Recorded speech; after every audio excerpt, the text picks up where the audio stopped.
Argentine superstar Lionel মেসিকে তখন Neymar সম্পর্কে জিজ্ঞেস করা হয়, তিনি বলেন, কোনো সন্দেহ ছাড়াই নেইমার জুনিয়র বিশ্বসেরা এবং আমি তাকে মন থেকে খুব পছন্দ করি। এবং আর্জেন্টাইন মিডফিল্ডার রদ্রিগো ডিপল বলেছেন, যারা নেইমার জুনিয়রকে ভালোবাসে না তারা ফুটবলই বোঝে না। ফ্রান্সের বিশ্বকাপ জয়ী কিলিয়ান এমবাপ্পে বলেছেন, নেইমার শুধু ফুটবলের রাজা নয়, মহারাজাও বটে।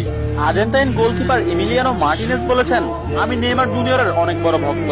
আর্জেন্টাইন বিশ্বকাপ জয়ী তারকা ডিয়েগো ম্যারাডোনা বলেছেন, আগামী 10 বছরে 10 জন মেসি আসবে, কিন্তু আগামী 10,000 বছরেও একজন নেইমার আসবে না।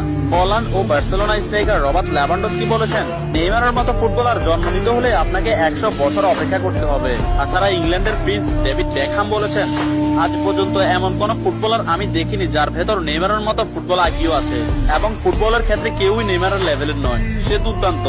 এবং আর্জেন্টাইন বিশ্বকাপ জয়ী তারকা অ্যানহেল ডি মারিয়া বলেছেন, নেইমারের সাথে যে কোনো প্লেয়ারের তুলনা করা অপরাধ।